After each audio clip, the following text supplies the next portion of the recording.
Hey folks, Matthew Cook here, the Tactical Dad on the Tactical Dad podcast, and this is episode 6 or 7, one of them. Today we're going to talk about bullets, ammunition, ammo. Most people refer to it or know it, who aren't like fully in the space yet or are new to it, as bullets. What I learned is bullet is only part of the actual ammunition. So that was interesting. Well, that's what we're going to talk about today, because there's so many different there's so many different options and sizes when it comes to ammunition. So I clearly can't go into it in too much depth because it's such a huge topic and there's so many options, and I don't know that much about a lot of them. But what let me bring up my notes here. What I've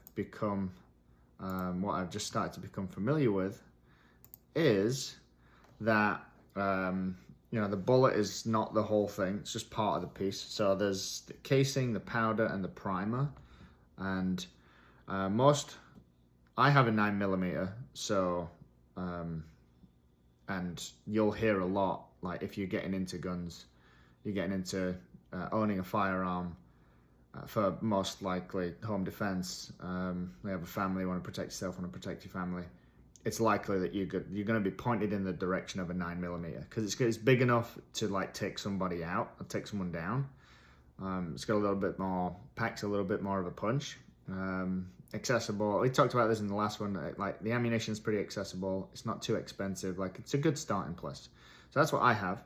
And I found out and learned that a 9mm and a .380 have the same bullet diameter. So that's what caliber means. The diameter of the bullet, it's the same diameter, but they're slightly different calibers. So the 9mm is longer in both the bullet and casing, and so it has a little bit more, I guess, power. Like it packs a bit more of a punch because it's longer, and the casing's longer. So versus a .380.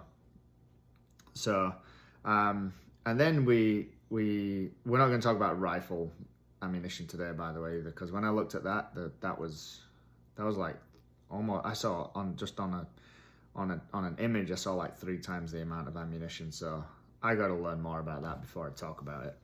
Even though I have an AR, I have a 5 I have the ammunition I have for it is 5.56 is what I have, and apparently that told me the guy that sold me that told me that is pretty powerful, and the guys at the gun range don't quite like it because it's so loud.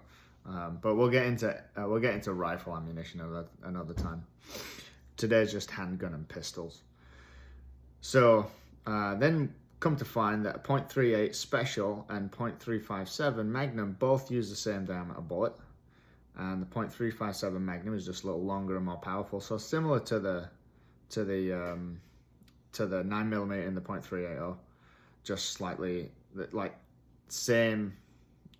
Well, it's like similar, not quite. Like the .38 Special is all right to fire in a .357 Magnum handgun because of the size of the gun, but if you reverse it, it can't happen because of the reverse effect of the other size gun's not big enough to take it. So that's the only difference there. Whereas like my 9mm can shoot the .380, like it's fine to do that.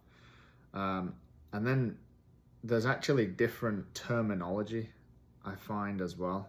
And this is what confused me. And like I got confused walking down the aisle, like looking for ammunition. Like it confused the heck out of me. So there's a few good articles that I read, and then after speaking to my brother-in-law, after speaking to the guys behind the counter and my coach, turns out a lot of, like, one bullet can be called a bunch of different things, and that's the same in any industry. It has its own nuances and its own like contextual differences.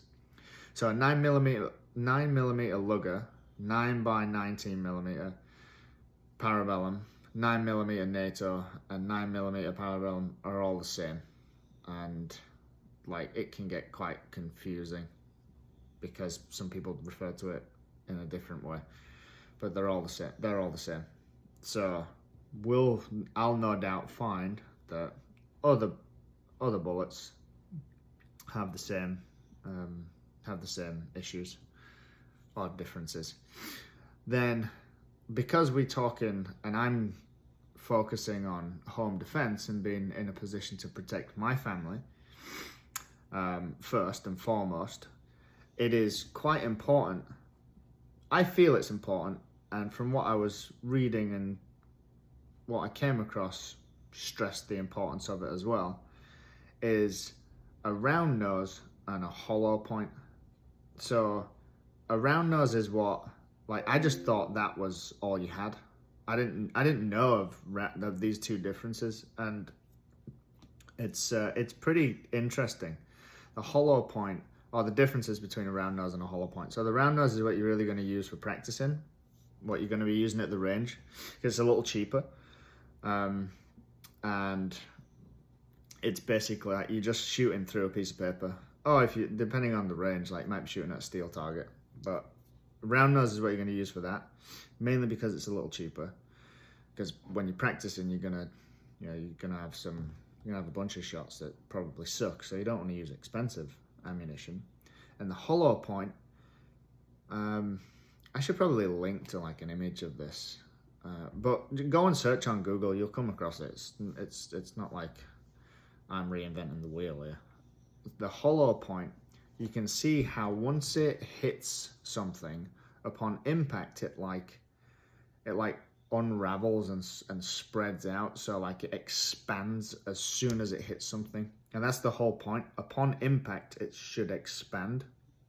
So like the impact that somebody or something would feel would be exaggerated or increased because of this expansion. So the energy, and this come from, I understand more of this because of my other career.